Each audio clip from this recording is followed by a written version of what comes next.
Merhabalar arkadaşlar, kanalıma hoş geldiniz. Bu videomda sizlere görmüş olduğunuz kuru model bebek yeleğimin anlatımını yaptım. Yeleğimizin ön yüzden görüntüsü bu şekilde. Gerçekten çok şık, bebekler için en kullanışlı olan modellerden. Yeleğimizin arka taraftan görüntüsü de bu şekilde oldu. Detaylarına birlikte bakalım. Yeleğimize yakadan başlayarak tek parça halinde örüp bitiriyoruz. Yeleğimin roba kısmını haroşa örgüyle ördüm. Ve alt kısmı da bu görmüş olduğunuz sade ve şık modelle tamamladım. Hem erkek bebekleriniz hem kız bebekleriniz için örebileceğiniz ortak bir model oldu. Dilediğiniz renklerle her iki cinsiyet için de hazırlayabilirsiniz. Yeleğimin ölçüleri 1-1,5 yaşa uygun. Hemen sizlerle ölçülerini paylaşayım.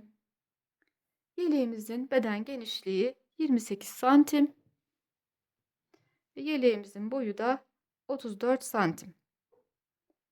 Bu yeleği daha küçük ölçüde yani bir 0-1 yaşa uygun olacak şekilde örmek isteyenler aynı sayılarla aynı şekilde başlayarak roba kısmındaki artırmalarını 1 veya 2 sıra eksik olacak şekilde yapabilirler.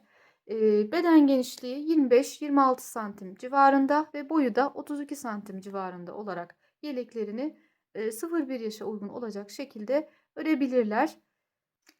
Yeleğim için 2 yumak Nako Elite Baby kullandım. Anti-peeling özellikle 100 gram ağırlığında 250 metre uzunluğunda bir bebek ipi. Aynı renkte örmek isteyen arkadaşlar için renk kodu 4770. Yeleğimi 3,5 numara şişle ördüm ve 2 tane düğme ile de tamamladım. Düğmelerin bir tanesi şu kısımda gizli de kalmış oldu. Bu şekilde açarak açık hali bu şekilde yeleğimizin.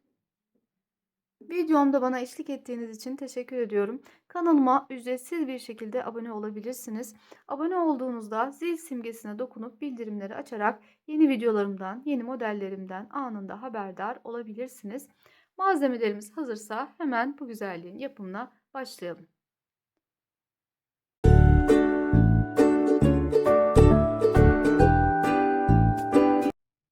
Yeleğimizi örmeye yaka kısmından başlayacağız. Yakam için şişime 49 ilmek attım. İlmeklerimi 2 diş haroşa örüp geldim. Yani 4 sıra haroşa örüp geldim. Şu an örgümün ön yüzündeyim ve bu sırada roba kurulumuna başlayacağım. Örgümüz boyunca sıra başındaki 3 ilmeğimiz ve sıra sonundaki 3 ilmeğimiz kenar patlarımız olarak devam edecek. Artırmalarımızı yaparken bu üçer ilmeklerin yanında birer ilmek artış yaparak ilerleyeceğiz. Ve bu modelimiz kuru vaze olduğu için bu ilk sıramızda ön parçalarımız için sadece bir ilmek ayırarak başlayacağız. Roba kurulumu normalden biraz daha farklı olacak. Dediğim gibi modelimiz kuru vaze olduğu için yakadan artarak ön parçalarda yaka kısmından artarak ilerleyecek. Şimdi sıra başındaki 3 ilmeğimizi örerek başlıyoruz. Yine bütün roba artırması boyunca haroşa örgüyle devam edeceğiz.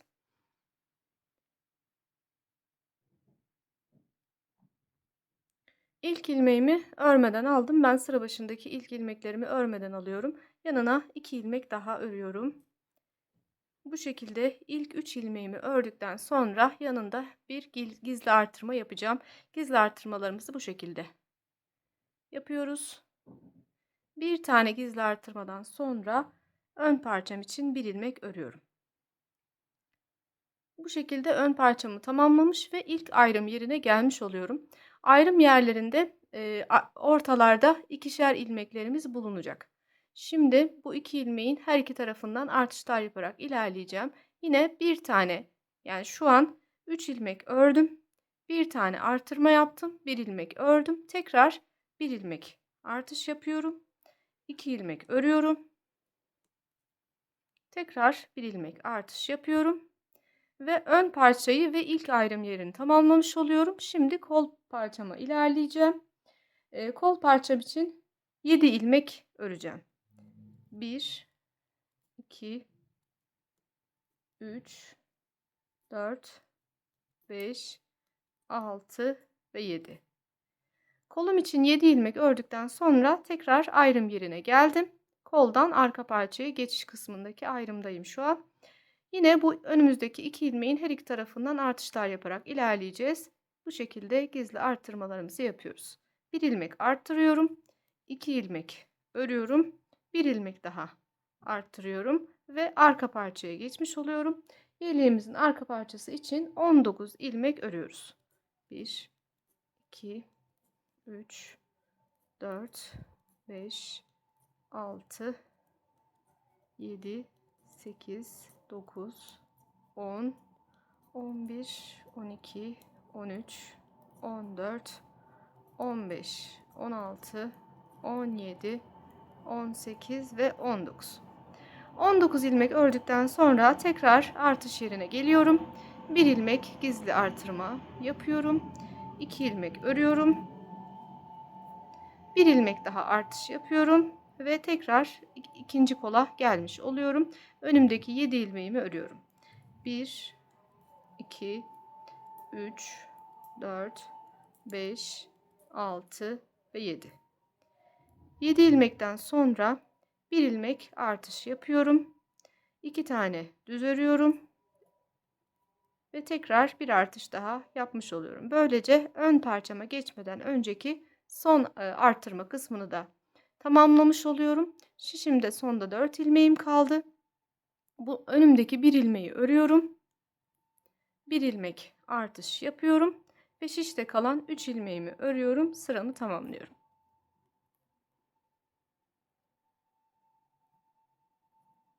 İlk sıramızı bu şekilde tamamlayıp arka yüze geçiyoruz. Robamız boyunca arka yüzlerde herhangi bir farklı işlem yapmadan bütün ilmeklerimizi haroşa olarak örerek ön yüzlere geçeceğiz arkadaşlar. Bundan sonraki arka yüzleri artık beraber örmemize gerek yok.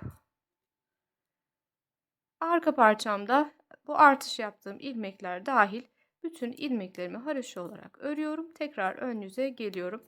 Artırmalarımızı sadece ön yüzlerde yapacağız. Arka parçaları herhangi bir farklı işlem olmadan haroşa olarak öreceğiz arkadaşlar. Sıramızı tamamlayıp ön yüze geçiyoruz. Arka parçamı tamamlayıp tekrar ön yüze geldim. İkinci kez bu sırada artırma yapacağız. Dediğim gibi bundan sonra her ön yüzde böyle artırmalar yaparak ilerleyeceğiz. Sıra başındaki ilk 3 ilmeğimizi örüyoruz. Bu 3 ilmek bizim kenar patımız olacak. Hemen onun yanında bir gizli artırma yapıyoruz. Bu artırmamızdan sonra bir sonraki artırma kısmına kadar olan ilmeklerimizi örüyoruz. Yani önümüzde 1, 2, 3 ilmek. 3 ilmek örüyoruz ve şimdi sonraki artırma kısmına gelmiş olduk.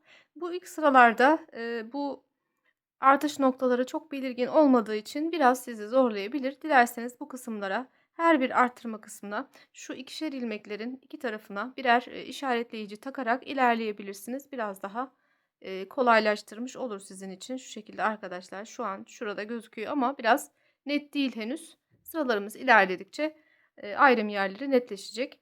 Şimdi ne yaptık? 3 ilmek ördük. Bir tane arttırdık. 3 ilmek daha ön parçamız için olan 3 ilmeğimizi ördük ve kolumuzdan önceki artırma kısmına geldik. Bu 2 ilmeğimiz artırma noktasındaki 2 ilmeğimize gelince bir tane arttırıyoruz. 2 ilmek örüyoruz. Bir tane daha arttırıyoruz ve kol ilmeklerimize devam ediyoruz. Diğer artırma kısmına kadar olan kol ilmeklerimizi örüyoruz. Kol ilmeklerimiz ilk sırada 7 idi. Bu sırada 9 ilmek öreceğiz. 1, 2, 3, 4, 5, 6, 7, 8 ve 9. 9 ilmek ördüm. Sonraki artırma kısmına geldim. 1 ilmek artırıyorum. 2 ilmek örüyorum. 1 ilmek daha artış yapıyorum ve arka parçama devam ediyorum. 2, 3, 4, 5, 6, 7, 8, 9, 10, 11, 12, 13, 14, 15, 16, 17, 18, 19, 20, 21. İlk sıraya 19 ilmek ile başlamıştık arka parçaya. Önceki sırada birer ilmek arttığı için 21 ilmek bu sırada 21 ilmek olarak ördük ve tekrar artış kısmına geldik. Bir tane gizli artırma yapıyoruz. 2 ilmeğimizi örüyoruz. Tekrar bir artırma yapıyoruz. Böylece kol parçamıza gelmiş oluyoruz. Bu kolumuzda yine 9 ilmek olarak örüyoruz. 2, 3, 4, 5, 6, 7, 8, 9. 9 ilmek kolumuz için ördükten sonra son ayrım yerindeyiz. 1 ilmek artırıyoruz. 2 tane örüyoruz. 1 ilmek daha artış yapıyoruz ve ön parçamıza geçmiş oluyoruz. 3 ilmek ön parçamız için 3 ilmek örüyoruz. Bir tane artış yapıyoruz ve sonda kalan 3 ilmeğimizi kenar patı olarak örüp sıramızı tamamlıyoruz. Bu şekilde ikinci artış sıramızı da tamamlamış oluyoruz ve arka yüze geçiyoruz. Arka yüzde bütün ilmeklerimizi haroşa olarak örüp sonraki sıramıza, ön yüzümüze geliyoruz.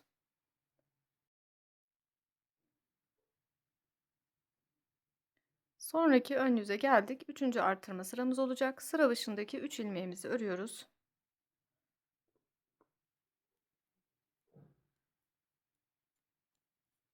3 ilmekten sonra hemen yanında bir artış yapıyoruz. Ve kenar kısmını, kenar patını tamamlayıp ön parçaya geçmiş olduk. Sonraki artış yapacağımız şu ilmeklerimize kadar olan ilmeklerimizi örüyoruz. Bu sırada artık önümüzde 5 ilmeğimiz var ön parçamız için. 1, 2, 3, 4, 5.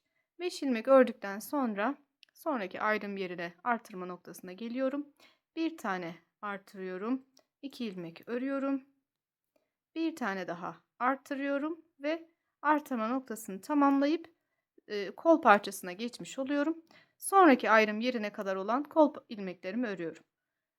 1, 2, 3, 4, 5, 6, 7, 8, 9, 10, 11. Bu defa 11 ilmek ördük kolumuz için ve sonraki artırma noktasına geldik. 1 ilmek artırıyoruz. 2 ilmek örüyoruz. 1 ilmek daha artırıyoruz ve kolumuzu da tamamlayıp arka parçaya geçmiş oluyoruz. Sonraki ayrım noktasına kadar arka ilmeklerimizi örüyoruz.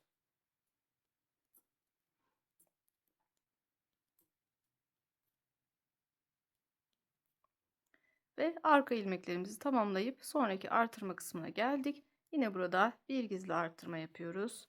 2 ilmek örüyoruz. Bir gizli artırma daha yapıyoruz ve kol parçasına geçmiş oluyoruz.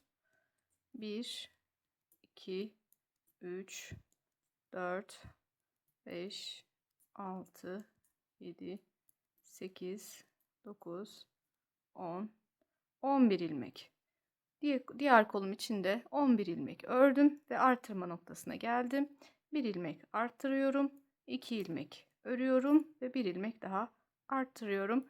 Ve bu artırma kısmını tamamlayıp diğer ön parçaya geçmiş oluyorum.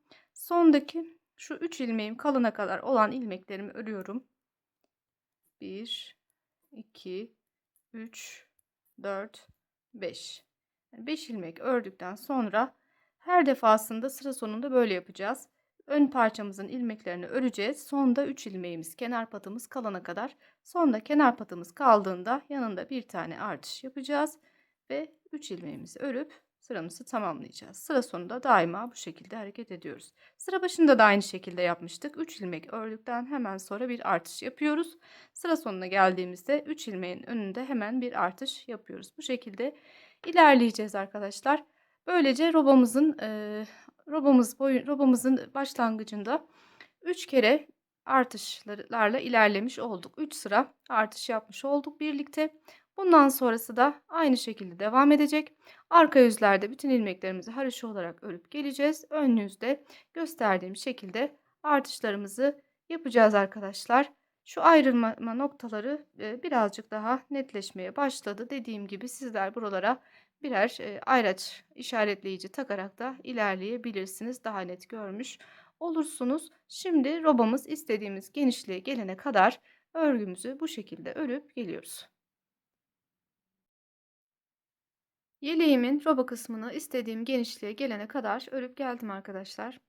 İlk artıştan itibaren toplam 21 defa artış yaparak robamı tamamladım. Şu an örgümün arka yüzündeyim, sıra başındayım.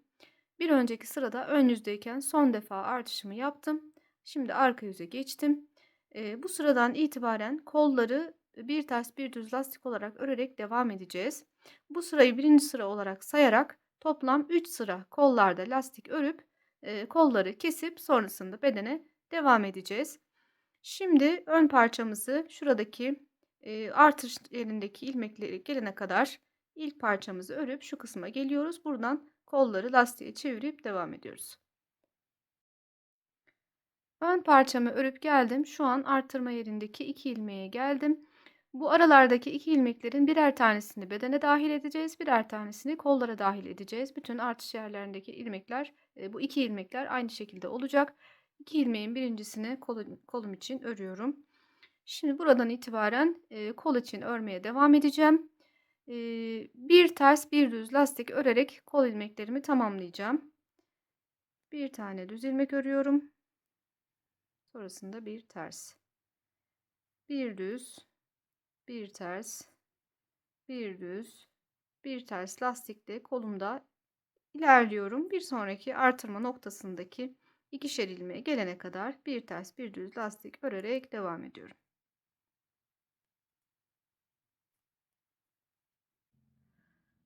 Kol parçamdaki ilmekleri lastik olarak örüp yine 2 ilmeğin olduğu kısma geldim. Bu ilmeğin bir tanesini yine kol için öreceğim. En son ters olarak örmüştüm. Bir tane düz ilmek öreceğim. Ve diğer ilmeği de beden için bırakmış olacağım. Arka bedeni yine haroşa olarak örerek tamamlayacağım. Ve diğer kolumu da aynı şekilde bir ters bir düz lastiği çevirerek devam edeceğim arkadaşlar. Arka parçamın ilmeklerini örüp geliyorum.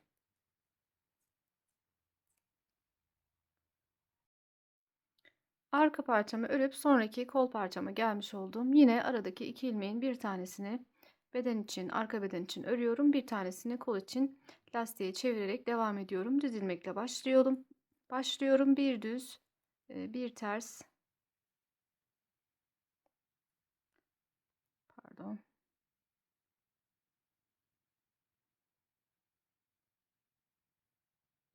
Bir düz, bir ters, bir düz, bir ters olacak şekilde bu kolumu da tamamlıyorum. Sonraki artırma yerindeki 2 ilmeğin bir tanesini yine kol için örüp yine bir tanesini de beden için örüp devam edeceğim arkadaşlar örgüme.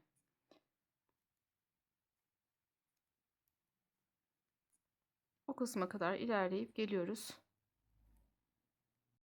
İkinci kolumu da tamamlayıp sonraki artış noktasına geldim. Buradaki 2 ilmeğin bir tanesini kol için yine örüyorum.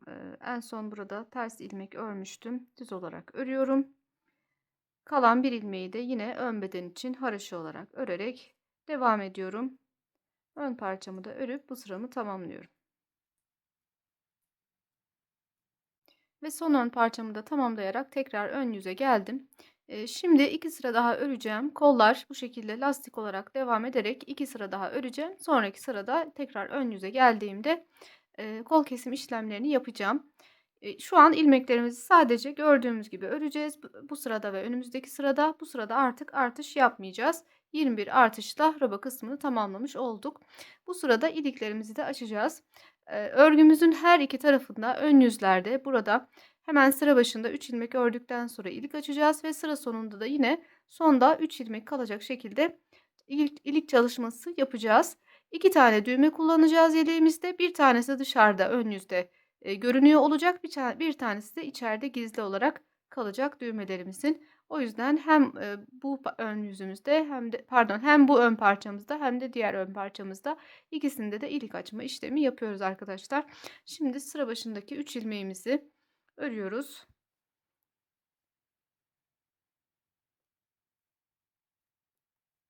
3 ilmek ördükten sonra iliğim için bir tane dolama yapıyorum. Bir tane dolama yapıyorum ve sıradaki 2 ilmeği ilmeklerimin bu şekilde sağından değil, şöyle şu taraftan soldan olacak şekilde ikisini birlikte alıyorum. Burada ilik çalışmamı tamamlamış oluyorum ve devam ediyorum. Ön parçamın ilmeklerini kola kadar haroşa olarak örerek devam ediyorum.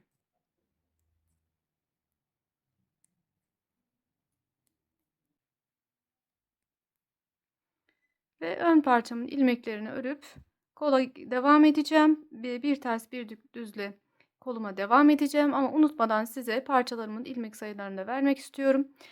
Kola beden ayrımlarımızı yaptıktan sonra ön parçalarımız 47 ilmek, kol parçalarımız 51 ilmek ve arka parçamız 63 ilmek oldu arkadaşlar. Kolları tamamladıktan sonra bedene geçiş yaptığımızda ön ve arka parçaları birleştirirken kol altında çok az daha ilmek artışı yapacağız ve bedenimizi istediğimiz genişliğe getirmiş olacağız. Şimdi ön parçamızı ördük. Kola devam ediyoruz. Bir ters bir düz lastik örmeye devam ediyoruz. Gördüğüm gibi ilmeklerimi ilmek yönüne göre örüyorum. Bir ters,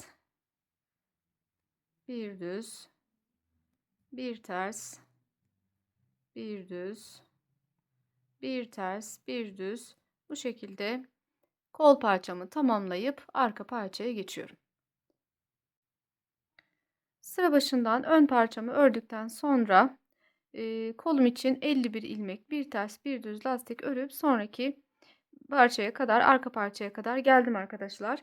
Bu arada buradaki lastik çalışmamıza arka yüzde başladık. Bunun da sebebi ön yüzde başlasaydık bu son haroşa dişimizin görüntüsü biraz daha farklı olacaktı.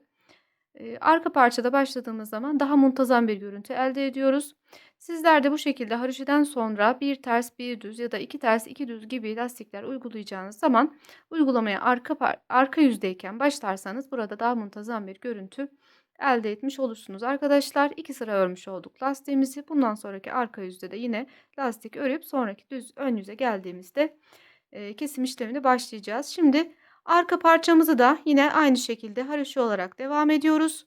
Sonraki kol parçamıza geldiğimizde şurada karıştırma yapmayalım arkadaşlar. Şu an ilk ilmekten itibaren 63 ilmek arka parçamız için öreceğiz. Sonraki 51 ilmeğimizi kolumuz için bir ters bir düz lastik olarak öreceğiz ve sonrasında kalan 47 ilmeğimizi ön parçamız için haroşa olarak örüp bitireceğiz. Sıra başında ilik açma işlemi yapmıştık. Sıra sonunda yine aynı şekilde ilik açma işlemi yapacağız.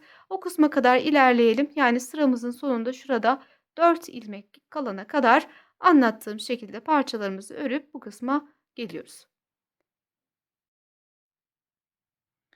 Sıramın sonunda 4 ilmek kalana kadar örüp geldim. Şimdi burada da bir ilik açma işlemi yapacağım.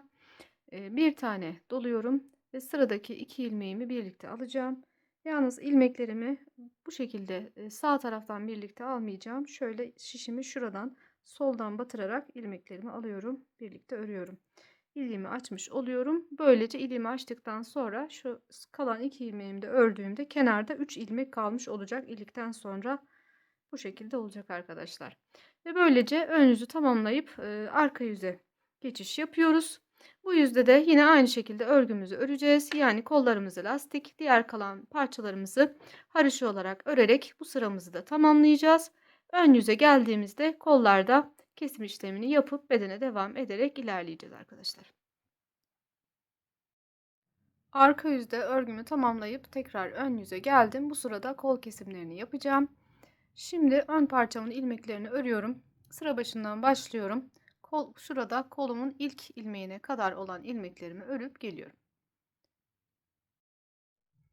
Ön parçam için 47 ilmek örüp geldim. Şimdi kol ilmeklerimi keseceğim. Bir ters bir düz lastik ördüğümüz için bu lastiğe uygun bir kesme tekniğini kullanarak ilmeklerimizi kapatacağız. İlmeklerimizi örerek keseceğiz ama ters ilmeklerimizi ters örerek, düz ilmeklerimizi düz örerek keseceğiz. Böylelikle daha düzgün bir kesim yapmış olacağız burada.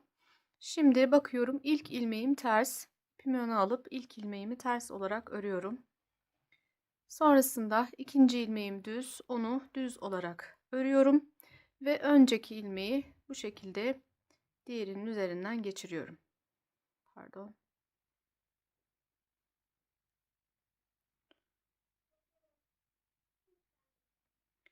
Sıradaki ilmeğim ters. Onu ters olarak örüyorum. Tekrar ipimi arkaya alıp önceki ilmeği sonrakinin üzerinden bu şekilde geçiriyorum. Sıradaki ilmeğim düz. Düz olarak örüyorum. Önceki ilmeği diğerinin üzerinden geçiriyorum. Sıradaki ilmeğim ters. Ters olarak örüyorum ve önceki ilmeği sonrakinin üzerinden geçirerek ilerliyorum. Bu şekilde kesimlerimizi yapıyoruz. Düz ilmeklerimizi düz örüp kesiyoruz. Ters ilmeklerimizi ters örüp kesiyoruz. Kesim yaptığımız kısım örgümüzle uyumlu bir şekilde, yani ne çok fazla gevşek ne de çok sıkı olmayacak şekilde kesimimizi tamamlıyoruz. Böyle bir görüntü elde ediyoruz bu şekilde kesim yaptığımız zaman arkadaşlar. Şimdi arka parçam için olan ilmeklere kadar, şuraya kadar bütün ilmeklerimin kesimini tamamlayıp geliyorum. Kol kesimimi tamamladım. Gördüğünüz gibi böyle bir görüntü elde etmiş olduk. İç taraftan da bakıldığında şöyle düzgün bir şekilde ilmeklerimizi bu yöntemle kapatmış olduk. Şimdi şişimde kalan son bir ilmeği sol şişime alıyorum. Bu ilmeği arka parçamın ilk ilmeğiyle birlikte şöyle şu kısımdan birlikte alarak örüyorum. Bunu da burada yok etmiş oluyorum ve arka parçaya devam ediyorum. Şimdi arka parçamın ilmeklerini öreceğim. Arkam için toplam 63 ilmek örüyorum. 63 ilmeğimi ördükten sonra diğer kolumda da aynı işlemi tekrar ederek kesimini yapıp bitiriyorum. 63 ilmeğimi örüp geldim. Tekrar ikinci kolumdayım şu an. İpimi öne aldım. İlk ilmeğim ters olduğu için onu ters olarak örüyorum. İpimi arkaya alıp ikinci ilmeğim düz olduğu için düz olarak örüyorum. Ve ilk ilmeği diğerinin üzerinden geçiriyorum. Sıradaki ilmeğimi ters olarak örüyorum ve kesiyorum. Sıradaki düz ilmeğimi düz olarak örüyorum ve kesiyorum. Bu şekilde devam ediyorum. İkinci kolumu da tamamlayıp geliyorum. İkinci kolumun da kesimini aynı şekilde tamamlayıp geldim. Şişimde kalan son ilmeği yine sol şişime aktarıyorum ve bu ilmeği diğer parçanın ilk ilmeğiyle birlikte bu şekilde örüyorum. Bunu burada yine yok etmiş oluyorum ve ön parçaya geçmiş oluyorum. Ön parçam için 47 ilmek kalmış olması gerekiyor şişimde. Bu 47 ilmeğimi de örüp sıramı tamamlamış oluyorum. Sıramı tamamladım ve arka yüze geçiş yapıyorum. Arka yüzde ön ve arka bedenleri şimdi şu şekilde olacak.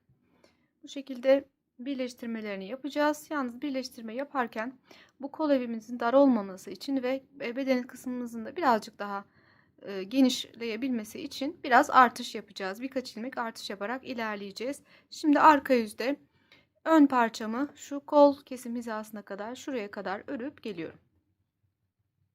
Arka yüzde kol altı hizasına kadar ön parçamızı örüp geldik. Şimdi kolumuzu birleştireceğiz ama birleştirme yaparken her iki taraftan birer ilmek artış yaparak ilerleyeceğiz. Artışlarımızı şu şekilde yapıyoruz. Buradaki kesim yaptığımız son ilmeğin şu iplerini şu şekilde sol şişimizin üzerine alıyoruz ve örüyoruz bu ipleri. Böylece buradaki görüntüyü düzeltmiş oluyoruz. Ön yüzden baktığımızda burada daha muntazam bir görüntü elde etmiş oluyoruz. Şimdi bir ilmek de bu taraftan çıkaracağız. Yine aynı şekilde burada kesim yaptığımız son ilmeğin şu iplerini buradan alıyoruz. Şişimizin üzerine takıyoruz. Ve bunları böylece birlikte örüyoruz. Ve bu şekilde kolumuzu birleştirip örgümüze devam ediyoruz. Arka parçamıza geçiş yaptık şu an. Arka parçamızı örüp diğer kolumuza geldiğimizde aynı işlemi tekrar ediyoruz. Bu şekilde sıramızı tamamlıyoruz. Sıra sonuna kadar ilerleyip gelelim. Böylece arka yüzde sıramızı tamamladık. Kol altlarımızı birleştirmiş olduk. Şimdi ön yüze geçiş yapıyoruz. Bu arka yüzde bedenimiz için bir diş haroşa örmüş olduk. Şimdi 2 diş daha haroşa örüp gelelim farklı bir işlem yapmadan 2 diş daha haroşa örüyoruz. Sonrasında modelin gerektirdiği şekilde devam edeceğiz. Yeleğimin bedeni için 2 diş haroşa örüp geldim. Şu an örgümün ön yüzündeyim. Bu sıradan itibaren düz örgüyle devam edeceğim.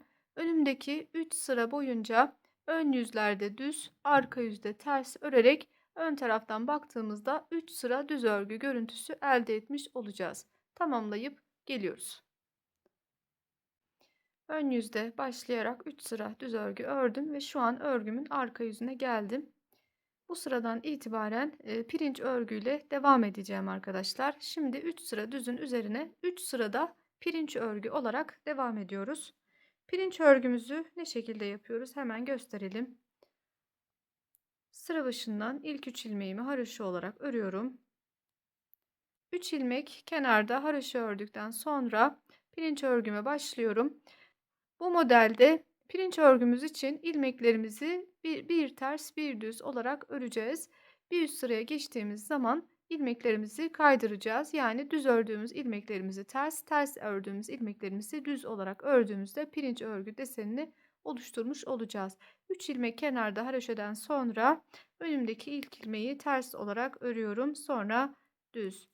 Bir ters, bir düz, bir ters, bir düz.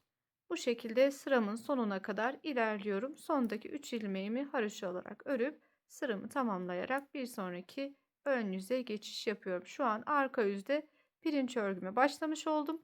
Bu sırayla birlikte 3 sıra pirinç örgü örerek devam edeceğiz. Arka yüzde bir sıra pirinç örgü ördükten sonra ön yüze geçiyorum ve yine pirinç örgüyle devam ediyorum. Bu şekilde 3 sıraya tamamlayacağız pirinç örgü kısmını. Sıra başındaki 3 ilmeğimizi haroşa olarak örüyoruz. Bu sırada önceki sırada düz ördüğümüz ilmekleri ters ördüklerimizi düz örerek devam ediyoruz. İlk ilmeğim düz, onu ters olarak örüyorum. Sonraki ters ilmeği düz örüyorum. Bir ters, bir düz, bir ters, bir düz. Bu şekilde kaydırmalar yaparak yani ters ilmeklerimi düz, düz ilmeklerimi düz örerek bu sıramı da tamamlamış olacağım. Bundan sonraki arka yüzü de yine pirinç olarak örüp 3 sıra pirinç ördükten sonra devam edeceğiz.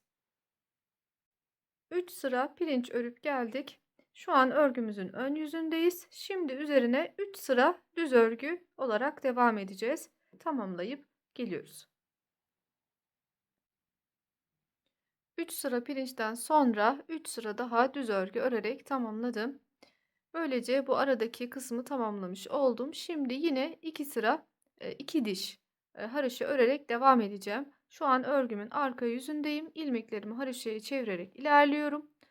Bu sıradan itibaren 3 sıra haroşa örmüş olacağız. Ön yüzde 2 diş haroşa görüntüsü elde etmiş olacağız. Oraya kadar ilerleyip geliyoruz. 2 diş haroşamızı örerek tamamladık. Aslında şu ana kadar bir motif tamamlamış olduk. Şimdi bu sıradan itibaren şu ana kadar ördüğümüz sıraları tekrar ederek ilerleyeceğiz. Şu an örgümüzün ön yüzündeyiz. Şu kısma dönüş yapmış olacağız.